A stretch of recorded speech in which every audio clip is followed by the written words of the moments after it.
Udah lebih dari 20 tahun tinggal di Swiss ya Bu. Tapi ya mungkin jodohnya ada di sini. Ya udah di Indonesia semua pekerjaan tak tinggalin gitu kan. Aku aja demam dulu 2 hari kemarin. Ibu datang pas lagi banyakin salju gitu kan. Senang banget Gitu kan. Kalau kamu tanya Teh Rita, mereka udah pasti tahu. Oh Teh Rita. Oh teteh yang suka masak itu pintar masak kayak gitu mereka sih sini.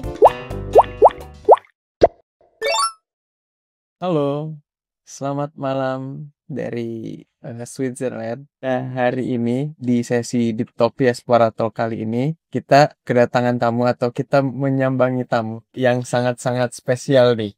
Iya, Di sini, senior ya. ya, Udah lebih dari 20 tahun tinggal di Swiss ya Bu. kurang lebih ibu kali ini sudah 20 tahun lebih ya tinggal di Swiss ini. Mungkin langsung aja ke obrolannya, boleh langsung dimulai. Selamat datang Bu Rita. Aku pertama-tama mau ngucapin terima kasih banyak dulu atas waktunya di sini. Kita disambut di restoran Bu Mila ya, sesama diaspora juga. Sebenarnya Mas Bagasi ini excited banget buat ketemu langsung sama diaspora karena kita pengen denger banyak apa sih kebutuhan dari diaspora itu, dan sebenarnya juga Mas Bagasi ini lahir karena kebutuhan dari diaspora Indonesia yang katanya kangen sama masakan Indonesia gitu. Makanya kita membangun sebuah bisnis perpindahan barang antara Indonesia ke luar khususnya. Cuman kalau misalnya mau cerita-cerita sedikit, boleh cerita sedikit dari Bu Rita, kira-kira dulu awalnya gimana tuh memutuskan pertama kali untuk pindah ke Swiss nih, jauh banget dari Indonesia gitu kan. 20 tahun yang lalu, semoga masih ingat. Jadi mau mengenang memori masa lalu aku nih. Ayo ikut. Ya, kita ikut ya. Sebetulnya sih tidak ada dalam mimpi ya. Sebetulnya cuman aduh kapan ya gitu. Tapi nggak ke Swiss juga gitu. Tapi ya mungkin jodohnya ada di sini. Jadi ibu 3 bulan pertama datang ke sini itu ada master pencaksilat di sini dari Indonesia yang udah lama. Budaya Indonesia juga ya. Jadi beliau ini sudah hampir 90 tahun di Switzerland dari Belanda waktu zaman penjajahan Belanda dulu. Jadi beliau itu sendiri di sini dan kebetulan sudah pakai kursi roda kan. Ibu ditawarin mau nggak gitu untuk nemenin dia selama 3 bulan di Swiss gitu. Ya udah di Indonesia semua pekerjaan tak tinggalin gitu kan. Ya udah 3 bulan tuh berapa lama sih, paling sebentar gitu kan. Berarti itu untuk bekerja ya? Atau nggak boleh kerja di sini, kita nggak boleh kerja di sini. Kalau kita ketahuan kita kerja itu nggak boleh. Jadi dulu waktu itu pakai turis. Enggak, kita datang untuk dia bikin undangan, terus aku datang sebagai family. Oh, sebagai Kebetulan memang kan Om Haka ini udah seperti family itu di sini.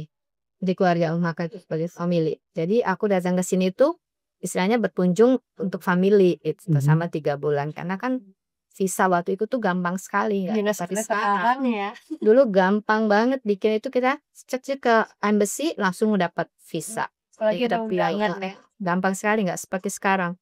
Udah terus 3 bulan di sini kembali lagi ke Indonesia cepet kan 6 bulan terus beliau Om Haka ini butuh lagi temen gitu. Kebetulan karena cocok kan aku bisa ini Lincah ya. ya nah, waktu itu sih masih lincah karena Sekarang udah juga. terus ya gitu 3 bulan lagi ke sini sama Om Haka 3 bulan mau pulang lagi ke Indonesia.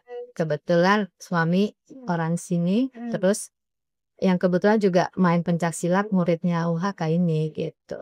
Jadi ya udah mungkin jodoh ibu tinggal di sini sampai sekarang ada di sini 20 tahun gitu. Wah ceritanya Akhirnya menemukan. Terus pas 3 bulan pertama itu kira-kira masih kaget kali ya Bu? oh iya pertama datang pas winter kayak kalian kan pas winter. Aku aja demam dulu 2 hari kemarin. Ibu datang pas lagi banyakin salju gitu kan. Wah Senang banget gitu kan. Terus pohon-pohon kok pada mati, kok pada mati hidup gitu. Makanya serba kaget lah ya karena kita dari panas tiba-tiba ke salju. Aku juga sempat batuk pilek kata si Om Hakanya, awas kamu jangan main salju nanti sakit gitu kan. Tapi kan seneng gitu ya. Udah terus bahasa juga. Tahu untungnya Om Haka ini bisa bahasa Indonesia gitu walaupun beliau sudah lama di sini, tapi bahasa Indonesianya itu masih fasih banget. Jadi aku istilahnya bawa buku juga dari Indonesia bahasa Jerman itu kan. Jadi kalau nganterin beliau ke sekolah, kita murid-muridnya semua orang Swiss.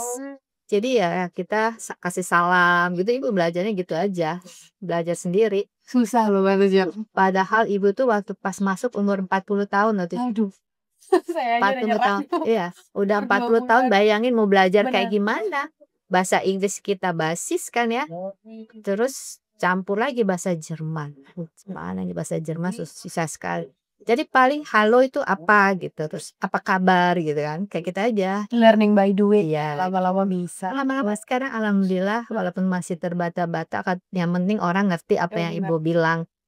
Terus kita ngerti apa yang dia tanya atau ngobrol gitu. Berarti tantangan pertama itu pertama pasti lingkungannya, weathernya dulu, karena badan langsung pertama meresponnya.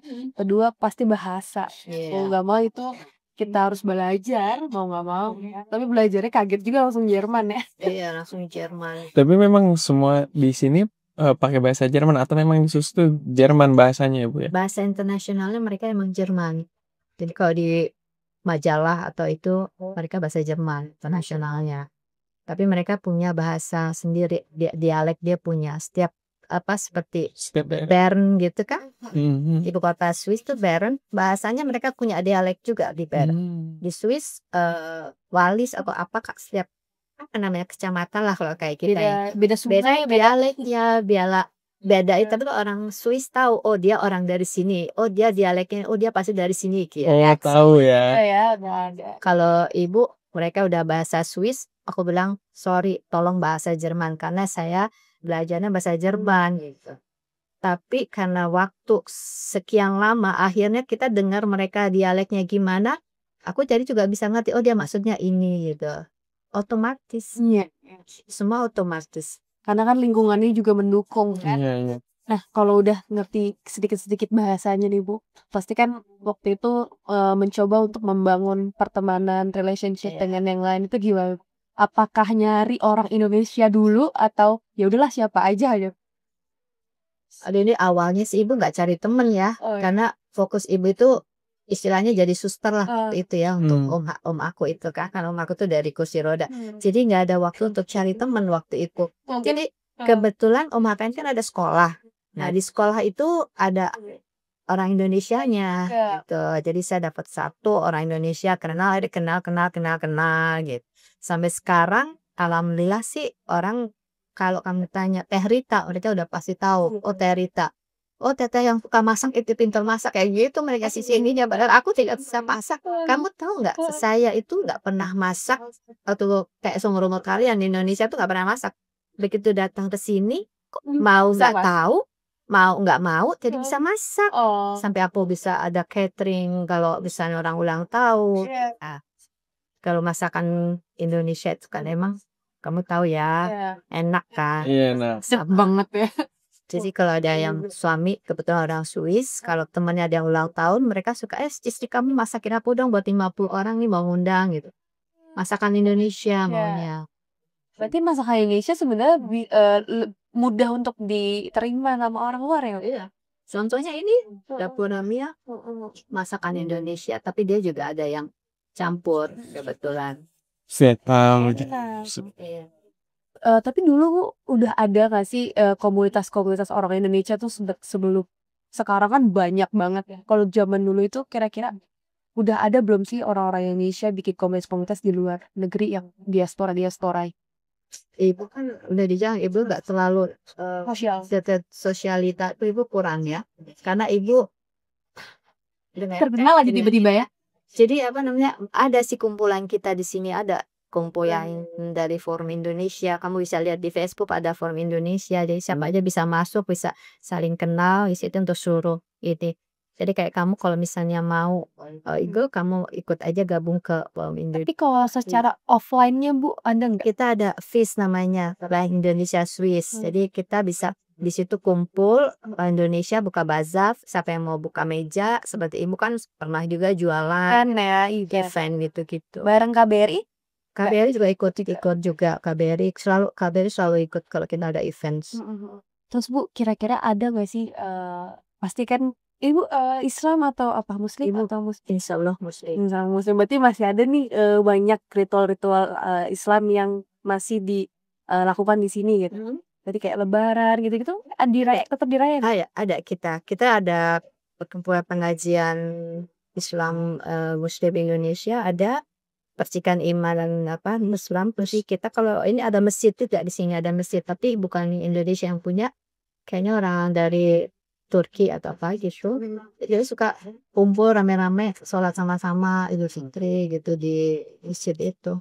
Berarti masih bisa dengan adanya komunitas itu tetap bisa ya untuk budaya Indonesia itu masih dilaksanakan di luar negeri. Bisa. Kadang-kadang individu juga orang ya, seperti sama lah kayak di Indonesia juga kan ada grup-grupan gitu. Oh sama di sini juga ada grup-grupan. Tapi ya gitu, tergantung kita bagaimana mengikuti apa maunya mereka. Kalau mereka misalnya kita nggak cocok ya kita jaga jarak. Gitu. Sama aja di Indonesia juga gitu kan. Di sini juga gitu, ada grup-grupnya. Ini nggak perlu takut-takut banget gitu ya buat orang Indonesia yang mau berkarya di luar negeri. Jadi iya kan? Iya betul. Mbak pasti ada komunitas-komunitas yang bisa bikin kita tetap ngerasa deket gitu. Cuman di Swiss itu kan seperti negara di mana yang gampang untuk bekerja.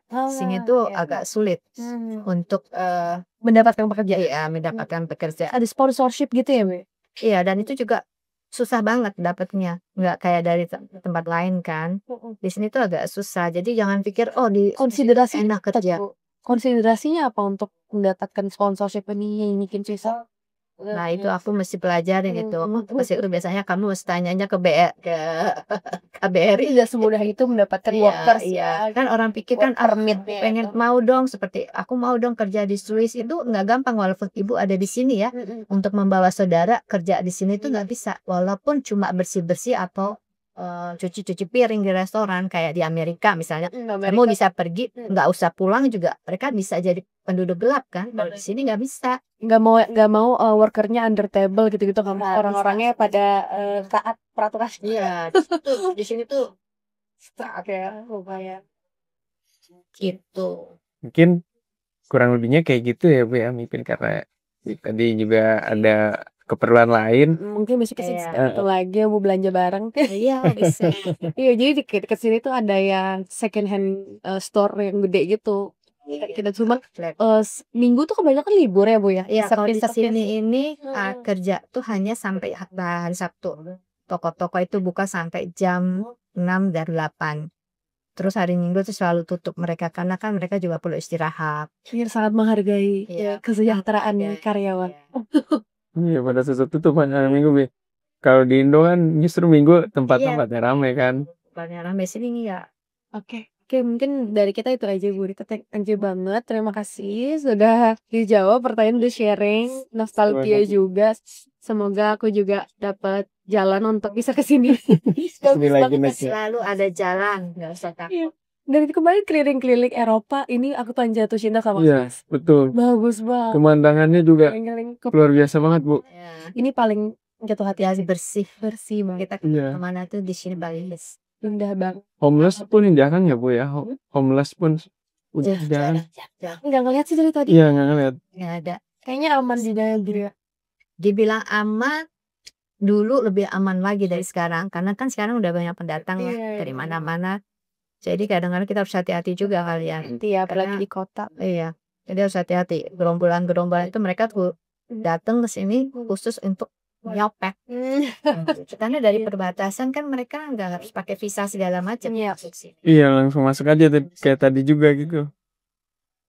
Nah, mereka kalau ini bisa lolos, udah mereka di sini udah nyopet kadang-kadang gitu. Ibu aja pernah kecopetan di sini. Kita pikir kan bule gitu kan, masih si bule nyopet. Nyopet, dompet aku hilang. Kalau bayar, berarti itu orang tadi nyopet. Padahal dia smooth banget lagi ya. Gitu kan, rambutnya bule, cantik. Masa sih? Oh, cewek. Yang jangan lihat dari penampilan ya, always be careful. Selalu di mana-mana hati-hati, apalagi di Milan, kali di Milan. Bener banget. Ramai banget sih Milan. Orang Asia itu dicecer orang karena dia pikir orang Asia kan suka belanja. Jadi dia bawa duit mereka. Konsumtif ya orang Asia tuh.